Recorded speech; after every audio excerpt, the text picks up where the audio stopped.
Allez, bonjour à tous, j'espère que vous allez bien. Aujourd'hui, on va faire une analyse technique de ordi, donc on cherchera des opportunités, court, moyen, long terme, pour chercher pourquoi pas à se positionner, hein. S'il y a rien, il y a rien, mais si on trouve des opportunités, eh ben on verra tout simplement qu'est-ce que nous propose cette crypto. Avant de continuer la vidéo, n'hésite pas à rejoindre le Discord, tu y retrouveras une communauté motivée et passionnée, tout comme toi, du trading, du monde de l'investissement et des crypto-monnaies. Rien de mieux que de s'entraider et échanger pour progresser. Je te partage également de manière gratuite chaque jour des conseils à appliquer immédiatement pour améliorer tes résultats. Donc n'hésite pas à nous rejoindre, le lien est en description. Alors, première chose à faire quand on arrive sur un graphique comme ça, toujours tracer un Fibonacci pour voir à peu près où on se trouve, hein. Ça nous donne des niveaux de retracement. Alors ces niveaux de retracement, c'est pas pour ça qu'on va y aller, mais ça nous donne des niveaux de support où potentiellement le marché pourrait réagir dans ces niveaux-là. Moi en général, il y a deux niveaux que je surveille, hein, 0,382, 0,5 de retracement et 0,118, 0,786. La première zone, ça va être une zone où globalement je vais chercher à trader le momentum. C'est-à-dire que on a une forte tendance, d'accord, et les replis dans les 0,382 et les 0,5 de retracement, c'est une zone où si je cherche à longue, c'est pour trader la tendance, c'est pour trader le momentum. Si on vient chercher cette zone-là entre les 0,118 et 0,786, tu vois bien que on sera plus trop dans une tendance haussière avec des creux et des sommets de plus en plus haut, on sera plutôt dans une grosse phase de correction, vu qu'on aura perdu 70%, et ici on va plutôt trader la valeur, ça veut dire essayer de se positionner sur un niveau technique très intéressant pour une position qu'on va garder plusieurs semaines, plusieurs mois, vu qu'on est quand même dans une très bonne zone de localisation, même si c'est une zone de localisation d'investissement.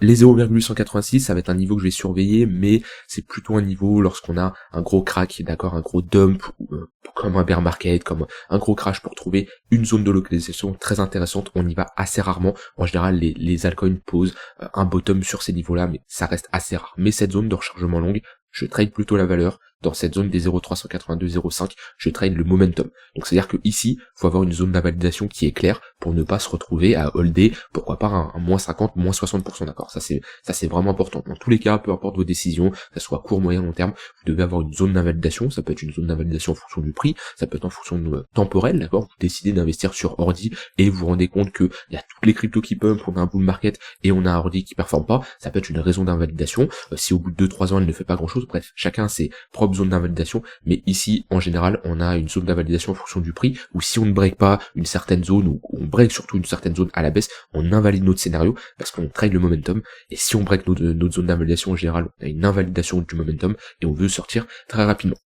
Donc actuellement on se trouve dans une bonne zone de localisation. Moi ce qui m'embête, c'est qu'on a quand même un momentum ici qui est assez bearish en daily. On a une divergence baissière qui est bien validée, hein, vu qu'on a break ce niveau-là. On a un M sur le MACD, d'accord. Alors attention, hein, une divergence baissière dans une dynamique haussière comme ça en weekly, ça veut pas spécialement dire ça y est, on s'effondre, c'est la fin, ok. Mais ça veut dire ok, méfiance, on a un affaiblissement des acheteurs. C'est moi quand je vois ça, je me dis clairement, il y a peu de chances qu'on fasse un nouveau sommet dans les prochains jours, prochaines semaines, d'accord, c'est important. Et en plus, qu'est-ce que je constate, c'est ici, on a structuré un top de marché, sommet, creux, sommet plus bas que le précédent, ici, break, creux, plus bas que le précédent. Donc à l'heure actuelle, en daily, on est plutôt dans une dynamique qui est baissière, ok, à partir du moment où on n'a pas une inversion de notre dynamique, c'est-à-dire l'inverse d'un M, une structure en W, ok. On voyait qu'on était dans une bonne dynamique haussière. On faisait ici structure en W, ok, continuation haussière, structure en W, continuation haussière, ici pattern de bottom de marché, ok, avec une pattern en W en weekly. C'est ce qu'on veut, hein. Dans une dynamique haussière, on veut tout simplement des creux et des sommets de plus en plus haut. Ici on arrive dans une phase où, qu'est-ce qu'on constate? On fait des creux et des sommets de plus en plus bas. Alors ça veut pas nous dire que ça y est, c'est la fin, on va faire un moins 90%, ça veut dire que, attention, on a trouvé une zone où l'offre est plus important que la demande, hein. Une structure comme ça de top de marché, ça nous indique qu'on a passé du temps entre deux bornes dans un range, et on a eu des vendeurs surpasser les acheteurs. On a l'offre qui a surpassé la demande. Comme ici, on avait pareil, une phase de range, une phase de consolidation, précédée par une tendance haussière, plus de chances de casser à la hausse, et on l'a bien cassé, la demande surpasse l'offre. Et d'ailleurs, pareil de la même manière ici. D'ailleurs, visiblement, je veux juste checker un truc, mais on a été parfaitement chercher, le marché est fractal, alors moi je le vois comme ça, le marché est souvent fractal. On voit que si on prend ce range là, on prend le point le plus bas jusqu'à notre impulsion, notre phase de consolidation, on reporte ce mouvement là ici, que ça soit ce mouvement là ou l'autre, ça change pas grand chose. On a été chercher parfaitement cette zone là, donc l'extension entre cette impulsion à la hausse, on la reporte, on a à niveau ce prix-là. Et après c'est logique qu'on a un affaiblissement de notre tendance, hein. En général, moi alors, je fais pas de vague Elliott ou autre, mais voilà, il y a quelque chose d'assez classique. Quand dans une tendance on arrive à 3 impulsions haussières ou 3 impulsions baissières, on a déjà une dynamique qui s'affaiblit. On en a une première ici, ok, on rentre dans un range, on a une seconde impulsion à la hausse, on rentre dans un range, une troisième impulsion à la hausse, ok, on rentre dans un range, et une quatrième. Ici, on a clairement la confirmation que voilà, on a un affaiblissement après 4 impulsions à la hausse. Voilà, ça veut pas dire qu'on va corriger. Vous devez pas interpréter ça d'une manière, ok, on a fait 4 impulsions à la hausse, ça y est, c'est bon, je short. Non, parce que dans une dynamique haussière, on cherche à jouer la continuation de tendance, parce qu'à chaque range que vous voyez ici, on est précédé par une tendance haussière, on a plus de chances d'avoir un prolongement de cette tendance. Une tendance haussière s'inverse une seule fois, ok, et se prolonge plusieurs fois, d'accord. Ici, on a un prolongement, 2 prolongements, 3 prolongements, 4 prolongements. Et si on se retourne une fois. Donc si vous essayez d'anticiper un retournement, bah vous aurez un taux de réussite qui sera beaucoup plus faible, donc vous avez intérêt de compenser avec un bon risque reward. Moi, je vous recommande pas de faire de la contre-tendance, je vous conseille que quand vous avez une tendance qui est bien mise en place, avec un bon flux, ici on voit qu'on a un bon flux, ici on voit qu'on a un bon flux, et ben de jouer là, d'accompagner cette tendance. Et lorsqu'on voit que on commence à avoir un affaiblissement, comme ici, et ben on peut se dire, ok, et ben ici, même si on est toujours dans une dynamique haussière, je ne short pas le marché, parce que on est dans une dynamique haussière, mais je long pas. Pourquoi? Parce que j'ai un affaiblissement de ma tendance. C'était la même chose dans cette dynamique baissière, ok, on a globalement 1, 2, 3, ouais, on peut même le 3, ouais, 3, ouais. Des fois c'est pas facile à dessiner, hein, si tu veux. On va voir 1 ici, 2, ok, ensuite on rentre dans un gros range, et globalement, ouais, 3, ou même un quatrième si certains voient ça comme une baisse, ce premier, mais vous voyez, pareil. Et ici, on avait peut-être des divergences à voir. Ouais, on peut voir une petite divergence ici, alors c'est pas les plus jolies, mais ici on fait, on fait un creux ici plus bas que le précédent, alors que là on fait un creux plus haut sur le MACD. Donc voilà, classique de la trading, du trading de tendance, d'accord, des impulsions à la hausse, mais méfiance quand on arrive à 3, 4, on a quand même un affaiblissement. Donc ça voilà, c'était un petit cours comme ça peut clairement vous être utile, et surtout, comme je dis, ça veut pas dire attention on doit shorter, ça veut dire attention, on peut prendre des profits, mais on se méfie, d'accord, on se méfie parce que on a une tendance qui est mature, comme dans un range à partir de 3-4 touches, le range est mature, donc méfiance. Actuellement, on est revenu chercher une bonne zone de localisation. Je vais mettre l'extension de ce M, voir ce que ça nous donne. Alors techniquement, l'extension de ce M, ça nous donne une prise de profit théorique entre les 1,118 et 100% d'extension. Donc ici, on a une bonne zone de localisation. On n'a pas été chercher les 1,118, mais c'est un niveau à garder en tête. Donc on est dans une bonne zone de localisation. Je vais mettre des moyennes mobiles, voir comment on est. Alors on a quand même le 1 heure qui accroche le 4 heures. Ouais, c'est tout ça, on va juste garder des moyennes mobiles. On a le 1 heure qui accroche le 4 heures. Pareil, c'est un premier signe qui n'est pas encourageant. On voit que tant qu'on a un 1 heure qui est au-dessus du 4 heures, et ben à partir du moment où on cross, c'est bullish, ok. On voit que le 1 heure accompagne bien la tendance. Quand on commence à cross à la baisse, méfiance. De la même manière, ici on avait un tunnel qui était bien baissé. Tant que le 1 heure reste sous le 4 heures, c'est bearish. On arrive dans une phase de range. On voit que globalement, on a les moyennes mobiles qui commencent à être assez plates, ok. Le 4 heures qui fait bien office de résistance. On break à la hausse, inversion de notre dynamique, ok. Structure de retournement, c'est bullish. Ici, je me méfie rien. Ce qui serait encourageant déjà sur du court terme là, ça serait de repasser au-dessus de ce tunnel 1 heure. On voit qu'il fait bien office de résistance, ok. On a structuré ici un M-top, pareil. Donc voilà, c'est normal, on est dans une dynamique baissière en 4 heures ici. C'est l'importance aussi de faire de l'analyse multi-time frame, de voir sur plusieurs unités de temps ce qu'on a. En daily, on a une structure baissière, et en 4 heures, on est également baissier. On voit que les moyennes mobiles sont orientés à la baisse. Ici, les sommets, ok, sont clairement de plus en plus bas. Les creux sont de plus en plus bas. On revient chercher notre tunnel 1 heure. Qu'est-ce qu'on fait ici? Une structure de top de marché, un M-top, surtout on était sur un rebond en V-bottom ici, ces rebonds en V-bottom sont souvent amenés à être retestés, globalement on l'a retesté ici, maintenant à voir si on va structurer une pattern de retournement en 4 heures, même en daily, ici on pourrait avoir une pattern de retournement, creux, sommet, creux plus haut que le précédent, sommet plus haut que le précédent. Si on fait ça, si on valide cette pattern de retournement et qu'on passe au-dessus de nos lignes de coup, et qu'on a une clôture daily au-dessus de ce niveau-là, on break le tunnel 1 heure, ça serait un premier signe qui sera encourageant, et c'est le genre de structure qui peut nous faire revenir chercher, hop, FIB, voilà, les 0,382, c'est une target tout à fait réaliste, où on a ici notre zone de rechargement de notre zone de rechargement. On a notre zone de résistance au niveau des 0,382. On a une bonne confluence ici où si on break cette pattern en W, on aura de grandes probabilités d'aller chercher entre les 65, 67 $, c'est une target tout à fait réaliste. Maintenant, pour moi c'est trop juste cette pattern de retournement où elle nous fait un nouveau sommet.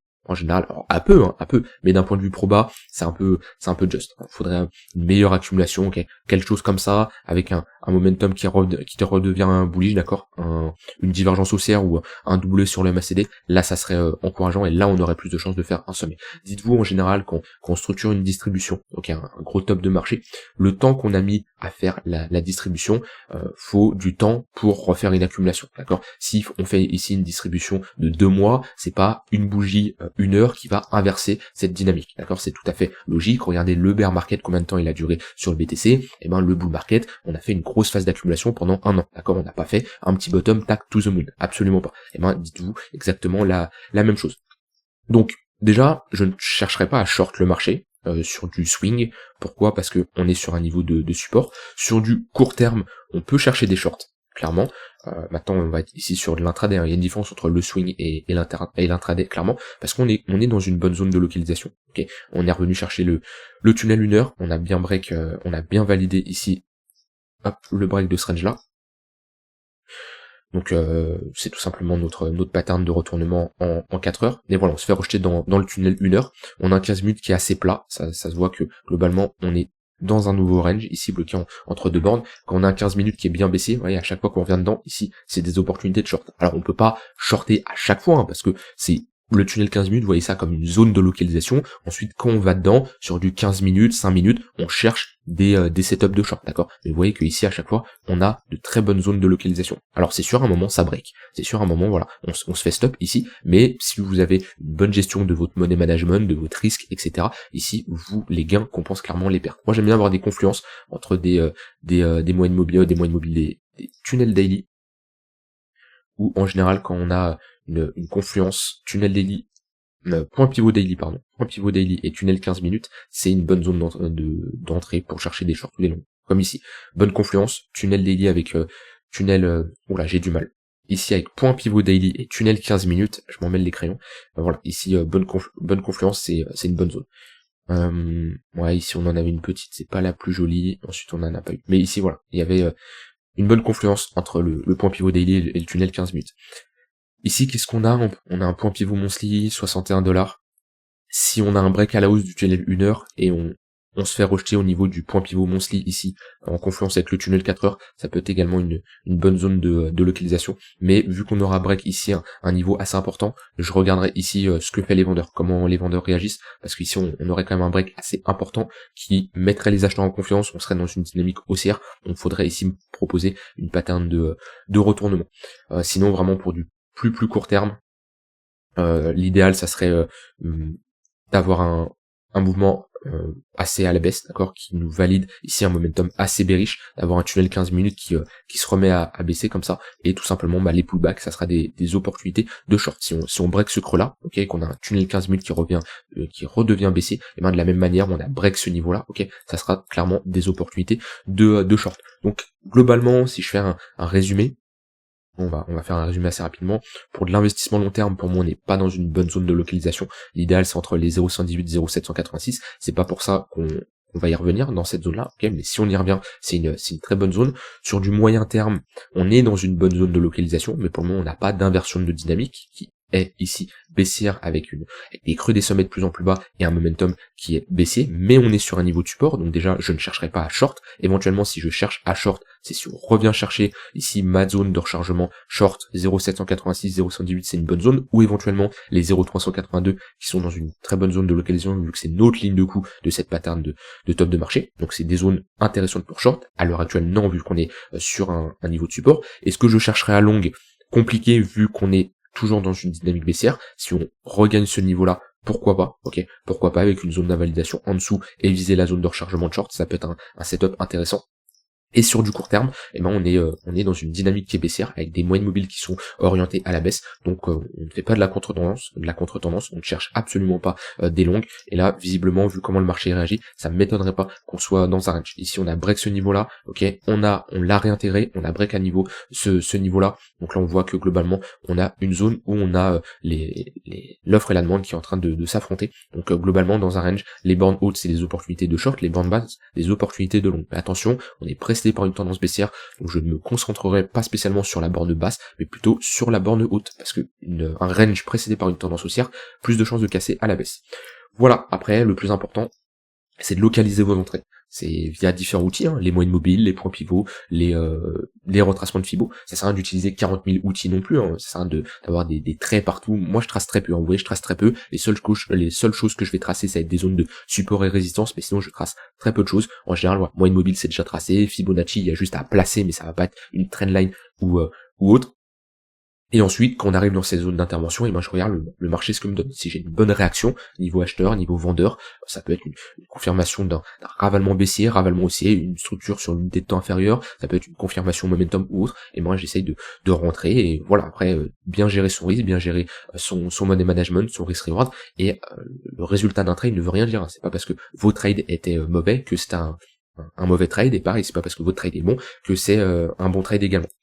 Voilà, n'hésitez pas vous ce que vous en pensez sur Ordi, d'accord? Quelles sont vos zones d'achat, comment vous le voyez évoluer dans les prochains jours, prochaines semaines, hein. C'est pas une crypto qui m'intéresse d'un point de vue fondat, mais d'un point de vue spéculatif, ça reste une crypto qui est dans le top 50 de CoinMarketCap, donc il y a moyen de chercher des opportunités parce que il y a du volume quand même. D'accord, je dirais pas faire de l'intraday, même du swing sur des cryptos top 500 CoinMarketCap. Même sur de l'intraday, top 500, top 50, j'ai du mal en général, je reste dans le top 10, top 15. Mais il peut quand même y avoir des opportunités. Voilà, je vous souhaite une très bonne fin de journée, n'hésitez pas à me dire ce que vous en pensez, et on se retrouve demain pour une prochaine vidéo. Bye bye.